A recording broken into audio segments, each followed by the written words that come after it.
चलिए स्टार्ट करते हैं। इंडिया से कोसों दूर जापान में एक प्रथा है जहाँ में दूल्हा दुल्हन को गिफ्ट गिफ्ट देता है, जो कि खास गिटार होता है।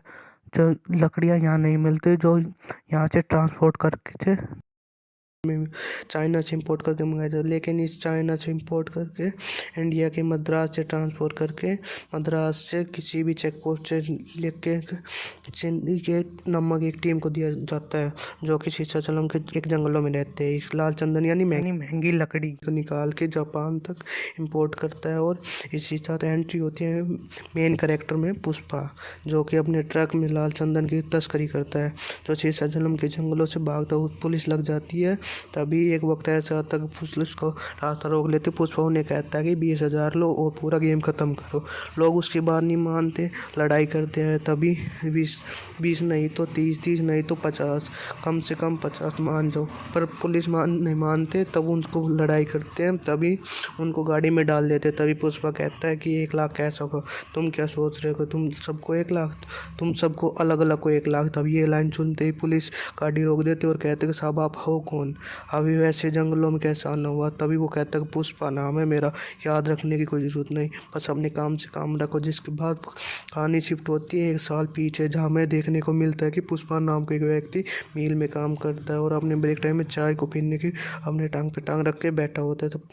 तभी एक मिल का मालिक आता है, मैनेजर को कहता है अगर ये बार को पैर पे बैठा है इसे तमीज़ सिखाओ। मैनेजर उसे कहता है भाई आके तुम कैसे बैठे हो। तभी बहुत गुस्सा हो रहे हो। तभी पुष्पा कहता है ओए ये दाया पाँव अपना, ये बाँव पे भी अपना है, तो तेरे माँ की लुंगी को क्या हो रहा है। जो भी करता हूँ अपनी मेहनत की करता हूँ, अगर तुझे मेरा तरीका गलत तो मुझे तेरी नौकरी नहीं पसंद, संभाल तो तेरी नौकरी। वहीं दूर खड़ा केशव उसके साथ, वो भी उनके साथ साथ चला जाता है। तभी उसके साथ रहने लगता है। उसके नाम है पुष्पा नाम को, उसकी माँ का कर्ज बहुत था। तभी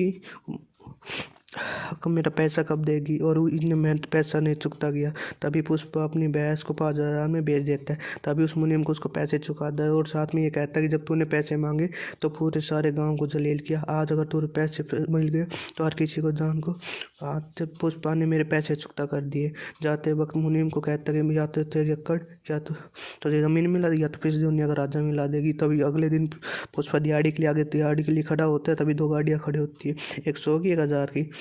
आखिर 100 में डिफरेंस क्या है। तब केशव बताता है कि 100 में रहोगे तो कायदे में रहोगे, अगर में रहोगे तो फ़ायदों में रहोगे, लेकिन जान का जोखिम है। लेकिन पुष्पा के न सोचे 1,000 की गाड़ी में चढ़ जाता है। तभी तो मद्रास की शीशाचलों में चल जाता है। सबसे पहले वो राघव पुजारी सभी दिहाड़ी को पूजा करवाता है और फिर नए काम की शुरुआत करता है। जंगल में चला था। तभी अब जहाँ अवैध काम होता है तो वहाँ पुलिस होनी थी, तो वहाँ एक पुलिस को भी नाम का पुलिस होता है, वो सारी इलीगल काम को रोक देता है। लेकिन पुष्पा कहता है लेकिन हमने इतनी मेहनत की, बिना अपना फ़ायदे लिए हम यहाँ से चले जाए, ऐसा मैं होने नहीं दूंगा। अपन साला झुकेगा नहीं कभी। गोविंद सबसे पूछता कि तुमने माल कहाँ से सूझा। तो पुष्पा कहता है भाई साहब आप माल लेने के लिए ले आए हो या जो मिलना है उसे बरामद करने का आए हो। अगर अपनी जान बचाना चाहते हो तो चुपचाप यहाँ से चल जाओ, लेकिन आपकी यहाँ ही गोली चलो, हमारी यहाँ 60 को लाड़ियाँ चलेगी। डर के मारे गोविंद वहाँ से जाना ही चाहिए समझता है, लेकिन उसके पास कोई चारा नहीं था। तो धीरे धीरे पुष्पा उनसे भी लीडर बन चुका था।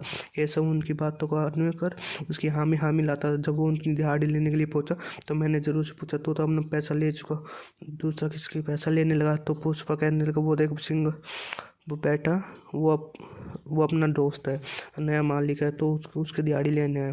तो मैनेजर कहता है जा जा दे दे उसे, पर उसकी ज़्यादा करने टिकेगी, उसके ये मान चलेगी नहीं। तो अभी पुलिस आ गई।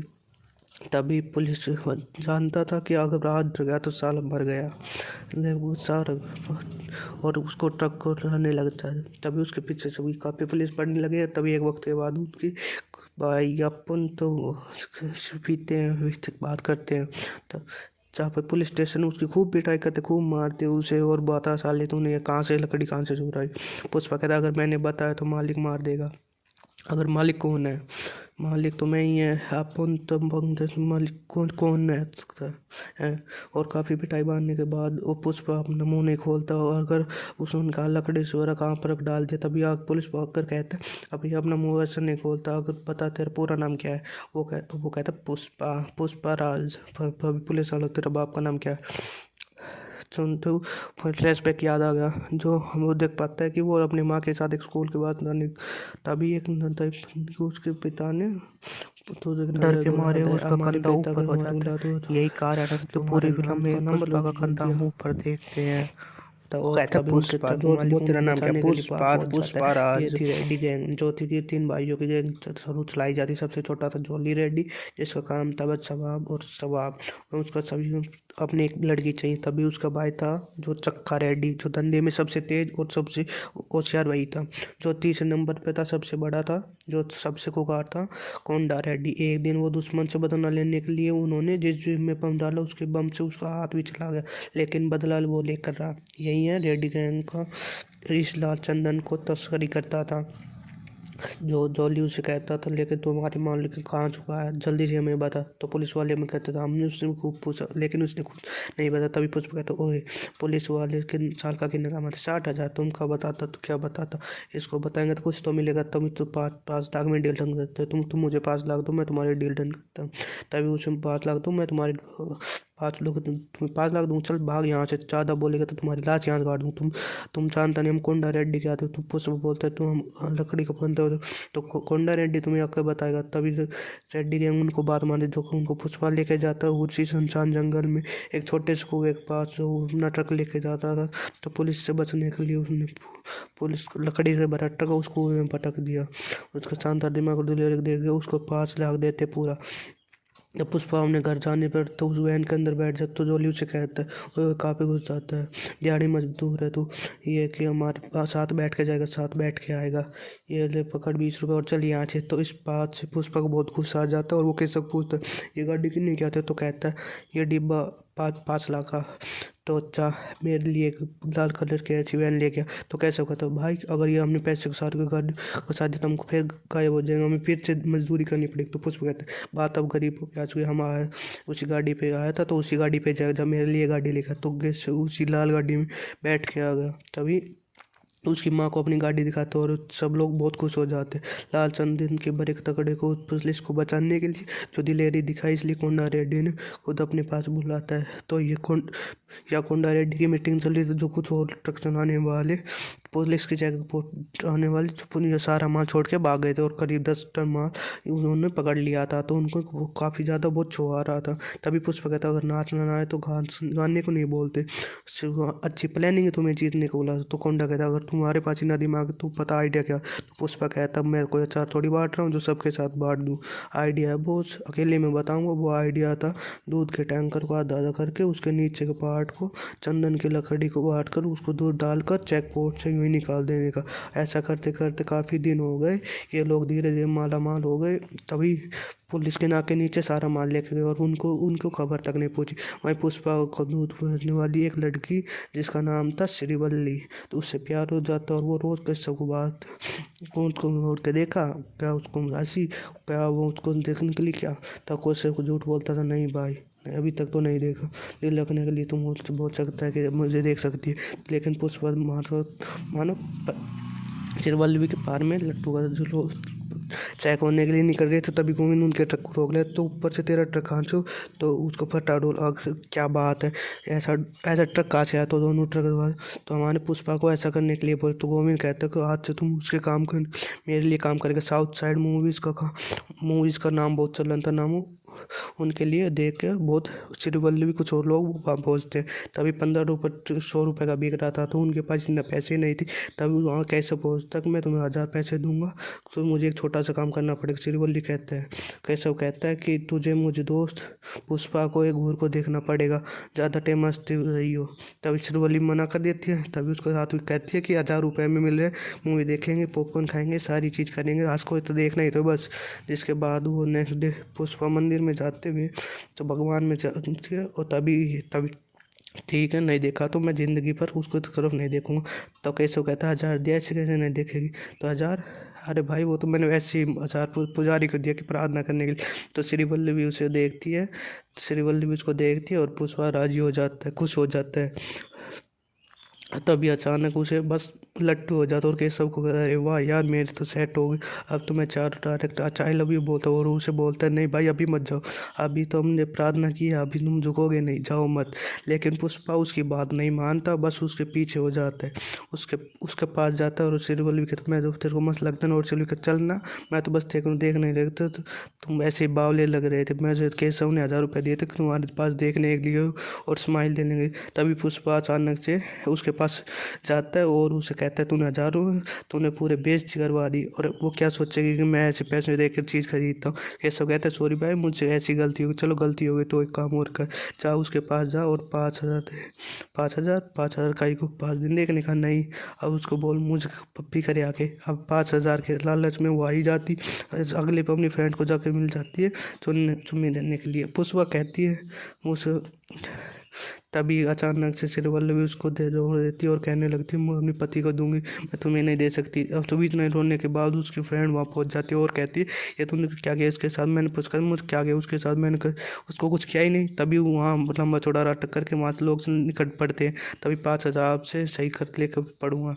5000 तो बहुत कमाने पड़े, तभी वहाँ लोग आ जाते हैं। एक और करेक्टर से मिलते हैं जिसका नाम है मंगल सिंह, इसके पास है 1000 टन जो लाल चंदन के टन लकड़ियाँ होती है, जो कि पुलिस के आए दिन मकावे में ना आने के लिए वो अपनी सारी लकड़ियाँ कोंडा रेड्डी के गोडाउन में छिपाने के लिए आता है। और उसे कहता है कि अगर तुम कुछ महीनों के लिए इस माल को छुपा लोगे तो तुम्हारी बहुत बड़ी मेहरबानी होगी। तो कोंडा रेड्डी कहता है हाँ मेरे पास एक लोंडा है जिसका नाम है पुष्पा, इसके आने के बाद पुलिस के एक भी लकड़ी नहीं पकड़ी है, तो ये काम तुम्हारा वो काम संभाल लेगा, कोई दिक्कत नहीं, तुम अपने जाओ यहाँ से।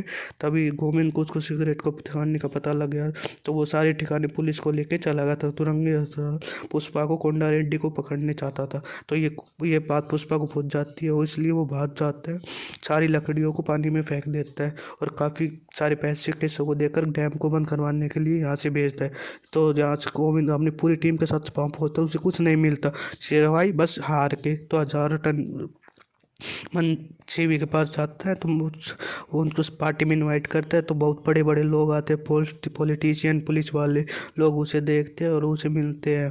तब उसे देखते सिंडिकेट शुरुआत में बताया था कि ये पूरी एक टीम जो लाल चंदन का तस्करी करता है, इंडिया से चाइना इंपोर्ट करता है, जो इलीगली इंपोर्ट करता है, जो जापान जाते थे। और जो ये मगर इसी वक्त पार्टी में पुष्पा को ये पता चलता है कि जो माल 1 टन का मंगल सिंह चेन्नई के मुर्गन को 2-2 करोड़ में बेचता है, उसका 25-25 लाख ही या कोंडा रेड्डी को बांटता है। अगर बाका पैसा कहा जाता है और क्यों रखता है ये सारी इलीगल, उसको क्यों नहीं बताई थी ये सारी बात कोंडा रेड्डी को बता, तो कोंडा रेड्डी कहता तो ठीक है तुम जाके उसके सब बढ़ाने की बात करो, अगर बात करता तो ठीक, अगर नहीं बात करता तो कोई भी पंगा होता है, तो मैं तुझे नहीं जानता तुम मुझे नहीं जानते। अगर जैसा कि हम देखते श्रीवल्लभी बस की थी, तो ये बात उसने बस हुई थी, तो वो उसके पहले के अपने पति को देखे, तो वो अपनी शादी करवाने के लिए अपनी माँ को श्री पल्लवी के अपने घर पहुंच जाता है। तो सारे अब उसका सौतेला भाई पहुंच जाता है और शादी करवा नहीं पाता। श्री पल्लवी के पिता को कहता है अगर ना जाए जो औलाद के हम अपने घर को बिताएंगे तो एक बार सोच लीजिए। इतना सुनते ही पुष्पा को गुस्सा आ जाता है और वो उसको सर पे कड़ा फेंक के मारते, इतने में ही उसकी माँ जमीन पे टकरा पड़ जाती है, उसके माँ के सर से खून फैलना जाता है और पुष्पा अपने माँ को उठा के हॉस्पिटल ले जाना, उस रो के उसको बहुत बुरा हाल हो जाता है। और कैसा पूछता अगर भाई आप इतना रो क्यों रहे हो, इतना बात है आप क्यों इतना क्यों बुरा लग रहा है। तो पुष्पा कहता है काफ़ी साल पहले जब मेरे पिता की मौत हुई तो उनके बड़े बेटे ने हमें घर से बाहर निकाल दिया था और हमारे हमारे आखिरी लॉकेट था वो भी छीन लिया था। तो मगर मैं पुष्पराज नाम सुनते फ्लावर समझे गया, फायर है मैं झुकेगा नहीं साला, एक एकड़ को देख लेगा। अगले दिन यहाँ से पहुँच जाता कि मंगल सिंह के पास, जो कि वो 25 ले रहा है। गाँव रेड्डी 25 लाख करने के लिए बोला था लेकिन वो कर नहीं पाया, वो एमएलए की सामने ही मार देते, एमएलए उससे कुछ नहीं बिगाड़ पाता। पुष्पा पूछता अगर तू यहाँ क्या करने आया है, तो पुष्पा कहता मैं भी 25 का 50 करने आया हूँ, लेकिन यहाँ इसने बड़े इसको देखने के लिए एक होका करना पड़ेगा, अब से 1 टन का 1 करोड़ का लेगा मैं, अगर तू नहीं देगा तो सीधा सीधा चेन्नई को मुर्गन को डील करेगी। ना सुनते ही मंगल सिंह के उस पर लड़ाई करने लगती, लेकिन पुष्पा किसी से कम नहीं थी, वो भी सबको दे के मारता है और सबको धूल चटा देता है और कहता आ गया स्वाद आ गया मज़े। पुष्पा नाम सुन के फ्लावर समझ गया फायर में साला झुकेगा नहीं, लेकिन इतनी बात हो गई तब पुष्पा सीधा डस्टबिन लेके सीधा चेन्नई पहुंच जाता और मुरुगन के पास पहुंच जाता। उसको बोलता कि ये मेरा सैंपल देख के पता चल जाएगा कि किस टाइप का माल तेरे पास लेके आया। इस सैंपल को देख के मुरुगन खुद देख को नीचे आ जाता और कह रहा हूँ ये माल क्या लेके आया है, ऐसा माल तो मैं तब देखा था। तो चल अगर तुझे ये माल चाहिए तो मुझसे डायलेक्ट ठीक करने का बीच में मंगल सिंह नहीं आएगा। यहाँ से जोली रेड्डी को पता चलता है, जिस शख्स को पुलिस ने हमें पता चल गया वो कोई नहीं श्री वल्लभी का बाप था। इसलिए वो श्री वल्लभी के पास पहुंचता है और तू अपने बाप को बचाना चाहते थे, ये ले पीली साड़ी और रात की सेंट लगा के मेरे पास आ जाना और सुबह तेरे बाप को मुझसे ले जाना। और श्री वल्लभी अपने बाप को बचाने के लिए वहाँ पहुंच जाती है सबसे पहले पुष्पा के पास। उससे सारी बात बताती है और जोली रेड्डी ने मेरे फ़ायदा उठाया, मेरे पिता को अपने घर को कैद कर लिया और मुझे अपने पास होने के लिए। और श्री वल्लभी पुष्पा का पहला पैर था और उसे मना कैसे करते, वो उसी के पास पहुंच जाता है, जो उससे सीधा पहुंच जाता है जोली रेड्डी को सबक सिखाता है, उसे खूब मारता है, खूब पीटता है, उसे उठा के फेंक देता है। और केशव कहता है भाई रुको रुको, हमने इसके बाप को छुड़वा लिया, चलो यहाँ से। और उसे बहुत मारता है, अगर ये बच गया तो उसको भाई को बता दिया तो इसके भाई तुम्हारे बुरा हाल कर देंगे। जोली कहते हैं ये लड़ाई तुम्हारी और मेरे बीच में, तुम्हारे और मेरे बीच में, चलो और यहाँ से।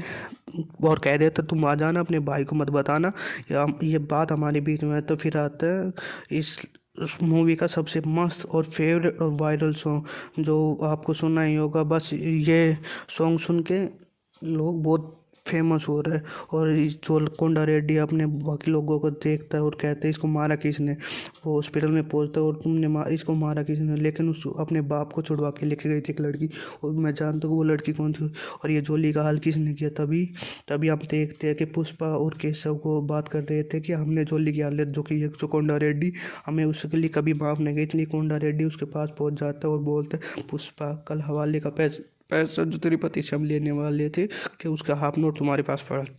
हाँ मेरे पास पड़ा है, जो मेरे पास रखा है, हम वहाँ से सुबह पैसे लेके यहाँ आ जाएंगे। तभी केशव को शक होता है कि कोंडा रेड्डी को ये बातें सुन ली, जो यहाँ एक तरफ तो सुनते ही जो कोंडा रेड्डी हाफ नोट को लेकर हवाले का पैसा लेने के लिए गए, तो वहाँ दूसरी तरफ केशव जो दूसरी तरफ बैठा था, जो झाड़ू लगाने वाली गाने गा रही थी। तो केशव पूछता कि मेरा जो गाना जो गाता था जो तुम कैसे गा रहे, तो काम वाली बाई कहती है कि गेट के बाहर सारी आवाज़ सुनाई पड़ती है, तो तुम्हारी बात सुनी, जो बाहर सारी बात सुनाई देती, जो मैंने सारी बात सुन ली थी।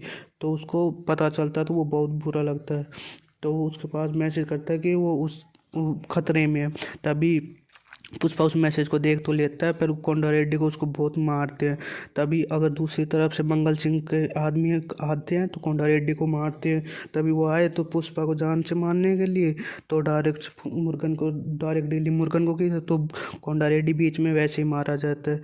तो यहाँ हमें देखने को मिलता है कि यहाँ बहुत फाइट होती है और एक दूसरे को मारते रहते हैं। कि फिर लास्ट में ऐसे निकलता है जो मंगल चाले को अटैक करने के लिए जो पुष्पा को अटैक किया, तो जो पुष्पा उस सभी अटैक से बच के, लेकिन मंगल चीनी को सामने उसको सांडे को जान से मार देता और कहता कि मैंने तो बस 5 मिनट में उसे मारा, अगर 5 मिनट देरी नहीं की तो मैं उसे छोड़ देता। तो वहीं पे अगले दिन हमें देखने को मिलता कि पूरा शो का मालूम था, जो कोंडा रेड्डी नामी ग्रामी आदमी था वो मर चुका था और उसे श्रद्धांजलि देने के लिए एमएलए बड़े बड़े लोग और मंगल सिन्नू भी आया था।